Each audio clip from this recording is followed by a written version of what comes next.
Good morning, Chef. How are you doing today? Arrow, how are you this morning? Absolutely fantastic. Looking forward to talking to you about how it's time to step into the celebration. And I think it begins with food, don't you? Yes, let's go. One of the things that I have noticed over the past couple of years, and I'm sure that the pandemic that had a lot to do with it, is that everybody wants to cook nowadays. They want to step into the kitchen and have their own experience. Men, women, and children. And that's why this book right here is so important. Well, thank you. I think it's a great way to start. And writing this book, which started to be about, special occasions, I realized that the special occasions were just one of the days that we celebrate. But the preparation, the anticipation, the planning, those all became occasions. So I thought, well, why don't we just celebrate every day? Why do we wait around and for the big day? Let's celebrate every day. Oh my God! So that's how it all came about. You must be reading my notes, because I put on my page right here. It says every day can be a special moment. My weekend begins on a Monday. I celebrate Fridays on Monday. My God, we're on the same page here, dude. Well, I'm glad you're okay. So Monday's today. You're celebrating today. That's excellent. Well, I just believe that every day is a moment where you can step into something that really is a celebration. If we could celebrate every day rather than, like you said, those days on the Google Calendar, I swear life is more enjoyable. That's for sure. Yeah, that's for sure. And instead of having a secondhand life on your devices and your screens, have a firsthand life in your kitchen with other people. I promise you're going to be happier. I've always believed that the holiday season starts on Memorial Day weekend and goes all the way through the rest of the year, because it just seems like it's just one celebration after another, after another, after another. So why not do it a lot? I agree with that. Joan Didion had a fantastic line, and MFK Fisher, they've all said it, but the Joan Didion's line was, every day is all there is. I mean, that's why wait? Why wait? Make today a special occasion. Do you ever go in and just improv in the kitchen? Well, do I ever go in and improv in the kitchen? I certainly can do that, but I write recipes, so even an improv, gets memorialized. Yeah. Because it could be something else. Or a mistake gets memorialized because it could be something else. For my first book, I was testing pecan-crusted salmon and sauce gribiche at the same time. Wow. And I happened to put the sauce gribiche over the pecan-crusted salmon, and it became this insane, like over-the-top ski, insane pecan-crusted salmon with sauce gribiche. So that was an improv mistake that became a classic. But see, those are the moments that I really cherish, because as I was talking with somebody yesterday, it's when you step into an area where it's a challenge or a change, and because you are the one that's holding the little sample spoon, you can't explain that moment to anybody who's just waiting for your adventure in the kitchen to be placed in front of them. To me, it's the savoring of the flavor in the very beginning, at the origin. Sounds good to me. Food and wine, they're like Lennon and McCartney. I mean, they both go together so beautifully, but there's a lot of people that don't understand or fully grasp what both of them bring to the table.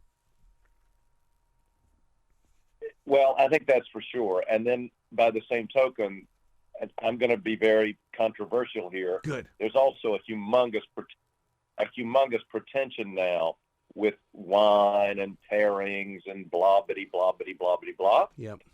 And just remember that all of that stuff is marketing. That's all marketing. If you find a wine that you like, that you think tastes wonderful with a dish that you like, go for it.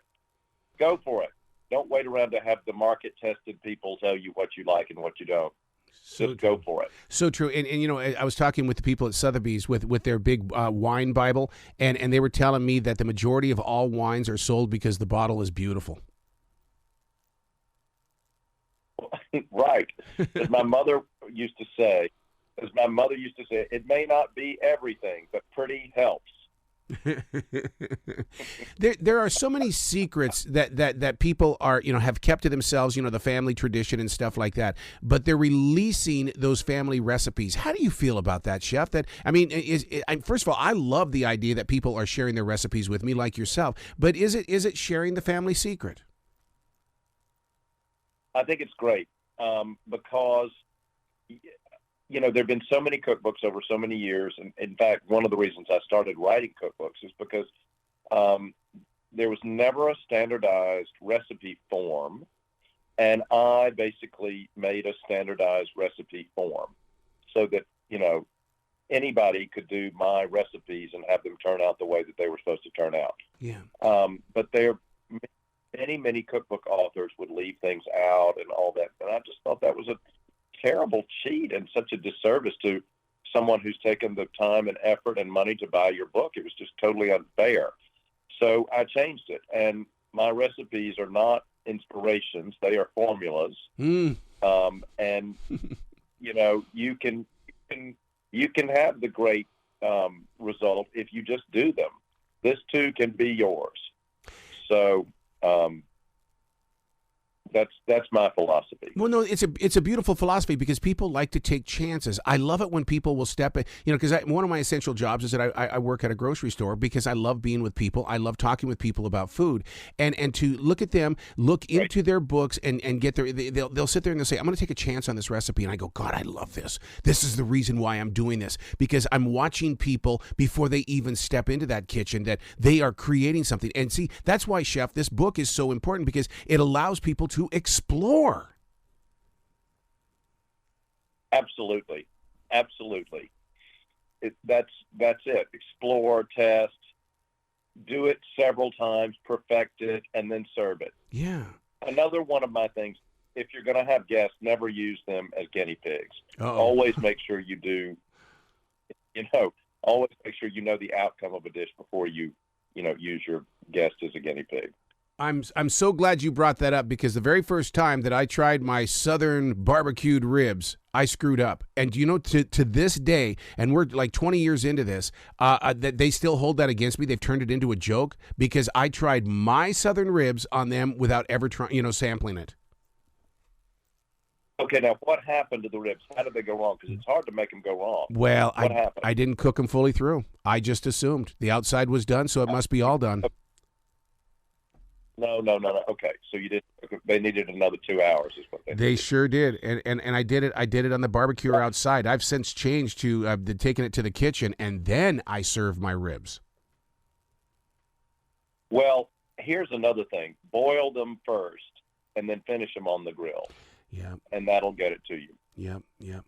What is it about Southern food that becomes such a national favorite? Because people. I'm here in the South. People come here. They just savor the flavor. People love indulgent, food with a story, and that's what the food in the South is. Wonderful, indulgent food. It's much more fun for you to know than to have someone say no for you. Is there an alternative to chicken? Because it seems like there's a lot of chicken restaurants and people are cooking a lot of chicken. It's like, okay, we're going to get burned out on chicken. Well, look, if we haven't been burned out on chicken by now, it may not happen. Okay. There's so much more salmon than there used to be. There's so much more beef and lamb and everything.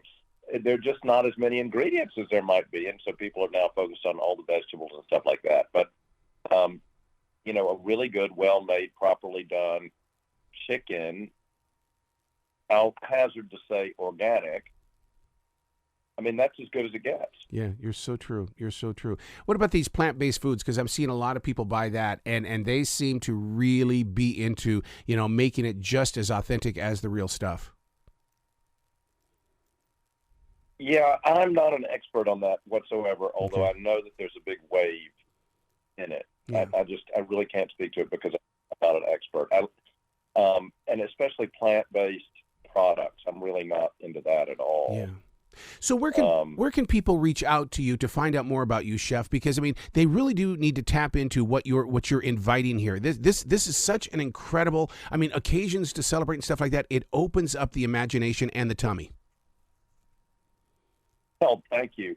My website is www.alexhitz.com. I'm on Instagram at @AlexHitz, and certainly Facebook and all the rest of those things. Twitter. I think we've even just done a TikTok profile of all things. Although I do think I skew a little bit. I love your attitude. I love everything that you're doing, because I love the kitchen, and I love speaking a language with people that do the same exact thing. That's very kind. Thank you so much. Thank you. Well, please come back to this show. Where are you in the South? I'm here in Charlotte. Where are you at? I'm in New York today, but I grew up in Atlanta. So, yes. Well, you understand the language between Atlanta and Charlotte. We're just pretending to be you guys. Great. Well, you be brilliant today, okay, chef? Thank you so much. Thank you.